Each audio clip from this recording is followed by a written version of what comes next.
ವೀಕ್ಷಕರೇ ನಮಸ್ಕಾರ.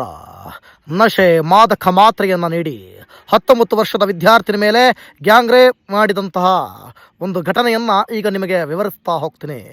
ಬೆಂಗಳೂರಿನಲ್ಲಿ 19 ವರ್ಷದ ಖಾಸಗಿ ಕಾಲೇಜು ವಿದ್ಯಾರ್ಥಿನಿ ಈಕೆಯ ಮೇಲೆ ಆಕೆಯ ಸ್ನೇಹಿತರೆ ಸಾಮೂಹಿಕವಾಗಿ ಅತ್ಯಾಚಾರ ಎಸಗಿದ್ದಾರೆ ಎಂಬ ಆರೋಪ ಕೇಳಿಬಂದಿದೆ. ಸಂತ್ರಸ್ತೆಗೆ ನಶೆ ಹಾಗೂ ಮಾದಕ ಮಾತ್ರೆ ನೀಡಿ ಈ ಕೃತ್ಯ ಎಸಗಲಾಗಿದ್ದು ಅಮೃತಹಳ್ಳಿ ಪೊಲೀಸ್ ಠಾಣೆಯಲ್ಲಿ ಪ್ರಕರಣ ದಾಖಲಾಗಿದೆ. ರಾಜಧಾನಿ ಬೆಂಗಳೂರಿನಲ್ಲಿ 19 ವರ್ಷದ ವಿದ್ಯಾರ್ಥಿನಿ ಮೇಲೆ ಸಾಮೂಹಿಕ ಅತ್ಯಾಚಾರ ನಡೆದಿರುವ ಆರೋಪ ಕೇಳಿ ಬಂದಿದೆ. ಈ ಸಂಬಂಧ ಅಮೃತಹಳ್ಳಿ ಪೊಲೀಸ್ ಠಾಣೆಯಲ್ಲಿ ಪ್ರಕರಣ ದಾಖಲಾಗಿದ್ದು ಸ್ನೇಹಿತರಿಂದಲೇ ಯುವತಿ ಮೇಲೆ ದೌರ್ಜನ್ಯ ನಡೆದಿದೆ. ಈ ಎಲ್ಲ ಕುರಿತಾಗಿ ಅನೇಕ ವಿಚಾರಗಳನ್ನು ನಿಮ್ಮ ಮುಂದೆ ಇಡ್ತಾ ಹೋಗ್ತೀನಿ. ನೀವಿನ್ನು ಕೂಡ ಸಬ್ಸ್ಕ್ರೈಬ್ ಆಗಿಲ್ಲ ಅಂತಂದರೆ ಈ ಕೂಡಲೇ ಸಬ್ಸ್ಕ್ರೈಬ್ ಆಗಿ. ಬನ್ನೇರುಘಟ್ಟ ಖಾಸಗಿ ಕಾಲೇಜು ವಿದ್ಯಾರ್ಥಿನಿಯಾಗಿರುವ ಸಂತ್ರಸ್ತೆ ಪಶ್ಚಿಮ ಬಂಗಾಳ ಮೂಲದ ಡಿಕ್ಸಿನ್ ಎಂಬಾತನನ್ನು ಪ್ರೀತಿಸ್ತಾ ಇದ್ಲು. ಇತ್ತೀಚೆಗೆ ಡಿಕ್ಸಿನ್ ಮತ್ತು ಮತ್ತೋರ್ವ ಗೆಳೆಯ ನಿಖಿಲ್ ಎಂಬಾತನೊಂದಿಗೆ ಸಂತ್ರಸ್ತೆಗೆ ವಿಲ್ಲಾಗೆ ತೆರಳಿದ್ಲು. ಈ ವೇಳೆ ಯುವತಿಗೆ ನಶೆ ಮತ್ತು ಮಾದಕ ಮಾತ್ರೆಗಳನ್ನು ನೀಡಿ ಡಿಕ್ಸಿನ್ ಮತ್ತು ನಿಖಿಲ್ ಆಕೆಯನ್ನ ರೇಪ್ ಮಾಡಿ ಹಲ್ಲೆ ನಡೆಸಿದ್ದಾರೆ. ಪ್ರೀತಿಯ ಹೆಸರಲ್ಲಿ ಇಬ್ಬರಿಂದ ಅತ್ಯಾಚಾರ ನಡೆದಿದೆ ಎಂಬ ಗಂಭೀರ ಆರೋಪವನ್ನು ಯುವತಿ ಮಾಡಿದ್ದಾಳೆ.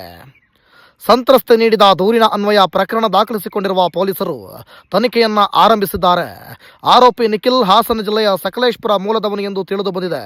ಪ್ರಕರಣದ ಕುರಿತು ಹೆಚ್ಚಿನ ಮಾಹಿತಿ ಇನ್ನೂ ಲಭ್ಯವಾಗಬೇಕಿದೆ.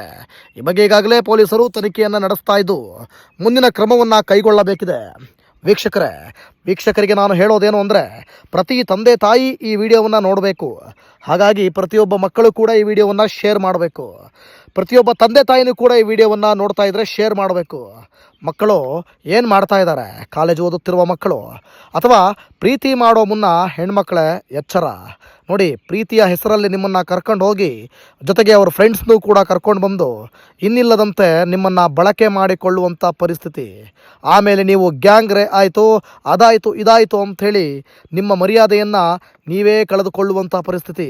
ಅಷ್ಟೇ ಅಲ್ಲ, ನಿಮ್ಮ ಜ್ಞಾನ ನಿಮ್ಮ ಕೈಲಿದ್ದರೆ, ನಿಮ್ಮ ಬುದ್ಧಿ ನಿಮ್ಮ ಕೈಲಿದ್ದರೆ ಇದ್ಯಾವುದು ಕೂಡ ಆಗ್ತಾ ಇರಲಿಲ್ಲ. ಈಗ ಅಂಥ ನೀಚರ ಕೈಗೆ ಸಿಕ್ಕಿ ಹಾಳಾಗಿದ್ಯಾರು? ನೀವು. ತಂದೆ ತಾಯಿ ಮಾನ ಮರ್ಯಾದೆ ಕಳೆದಿದ್ಯಾರು? ನೀವು. ನಿಮ್ಮ ಮರ್ಯಾದೆಯನ್ನು ಕಳೆದುಕೊಂಡಿದ್ಯಾರು? ನೀವು. ಸೊ ಹಾಗಾಗಿ ಇಂಥವರ ಜೊತೆ ಹೋಗೋ ಮುನ್ನ ಬಹಳ ಎಚ್ಚರದಿಂದಿರಿ ಅಂತ ನಾವು ಈ ಮುಖಾಂತರ ಕೇಳ್ಕೊಳ್ತಾ ಇದ್ದೀವಿ. ಸೊ ಇನ್ನು ಯಾರು ಕೂಡ ಸಬ್ಸ್ಕ್ರೈಬ್ ಆಗಿಲ್ಲ ಅಂತಂದರೆ ಈ ಕೂಡಲೇ ಸಬ್ಸ್ಕ್ರೈಬ್ ಮಾಡ್ಕೊಳ್ಳಿ. ಧನ್ಯವಾದ.